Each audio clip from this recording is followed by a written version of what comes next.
Fait plaisir. Votre combat, Isaora, c'est briser le tabou de la santé mentale.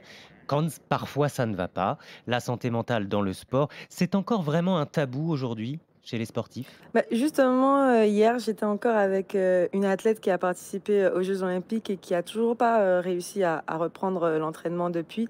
Parce qu'elle a, perdu la motivation et qu'elle a vécu un peu ce burn-out Hmm. et elle n'en a pas du tout parlé. Donc, j'estime que oui, c'est un tabou. Il y a plein d'athlètes autour de moi qui ont vécu ça et pourtant, c'est pas quelque chose dont on parle, assez ouvertement. Il y a comme un interdit quand on est un grand sportif, un champion, un héros aussi parfois aux yeux du public, d'accepter ses propres faiblesses, d'en parler en public, mais en tout cas, vous commencez à en parler entre vous. Oui, je pense que c'était important parce que moi, quand j'ai grandi, c'est vrai que j'ai grandi avec cette image du champion ou dont on voyait tout le temps dans la lumière ou dans les victoires, de cette personne un peu infaillible, le héros qui portait tout ça. Et au final, on voit pas nécessairement les moments durs, les échecs.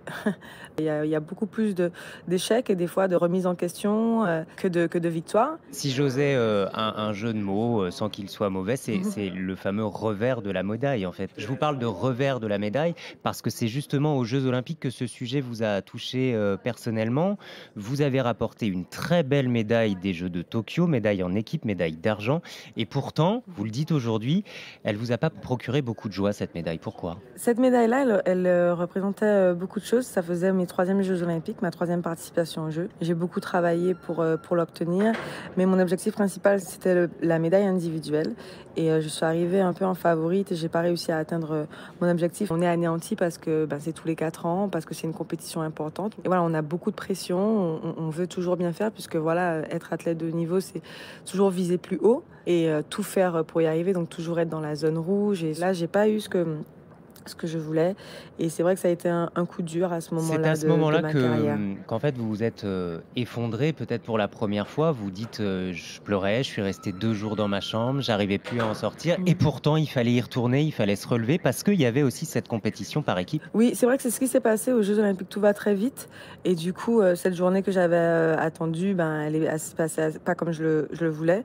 Et on est forcément anéanti. Ma psychologue, Myriam, était sur place et je pense que ça m'a beaucoup aidé entre les 3 jours. C'était pas la première fois que ça m'arrivait. C'est justement pour ça que j'ai pris la parole parce que je pense que ça arrive assez souvent dans une carrière de haut niveau d'être très déçu. Et à ce moment-là, on est un peu dans ce cercle vicieux parce qu'on Mmh. s'en veut. On revoit la journée plusieurs fois dans la tête. Qu'est-ce que j'aurais pu faire de mieux? Qu'est-ce que j'ai fait de mal? Avec ce site On a des regrets. particulier, chez vous, chez les Mmh. sportifs, que vous parlez de cette journée particulière, sauf que vous la préparez pendant plusieurs années, pendant au moins 4 Mmh. ans et donc tout bascule du tout au tout. Vous parliez aussi de votre psychologue qui vous accompagnait. Qu'est-ce qui est prévu dans les fédérations en termes de suivi psychologique? Vous avez, une psychologue, attitrée pour l'équipe au même titre qu'un masseur, un coach, un directeur sportif? C'est aussi pour ça que c'est un sujet qui me tient à cœur. L'accompagnement psychologique, a évolué depuis que j'ai commencé. En tout cas, moi j'ai 30 ans, donc ça fait quand même un moment que je suis dedans et dans le haut niveau aussi. Au début, c'était pas du tout quelque chose de systématique, je savais même pas que ça existait. C'était pas non plus considéré ni par les fédérations, ni par les entraîneurs, ça fait maintenant 4 ans, que je travaille avec, Myriam et qu'elle m'a apporté énormément. Il y a beaucoup de performances et de médailles dont elle a énormément contribué.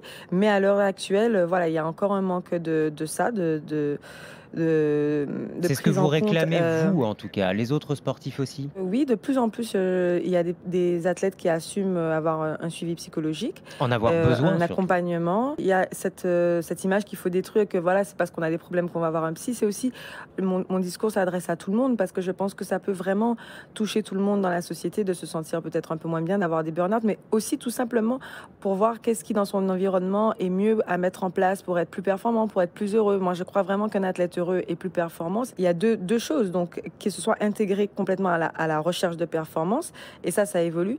Et aussi que les fédérations soient aussi responsables des athlètes un peu sur le côté humain, c'est-à-dire qu'on n'est pas juste des machines à médailles, et que quand ça va moins bien, que l'athlète se retrouve pas seul face à ça, et qu'il soit bien accompagné pour retrouver la motivation, Pendant les pour travailler sur ces compétitions, phases-là. mais aussi, entre les compétitions. Isa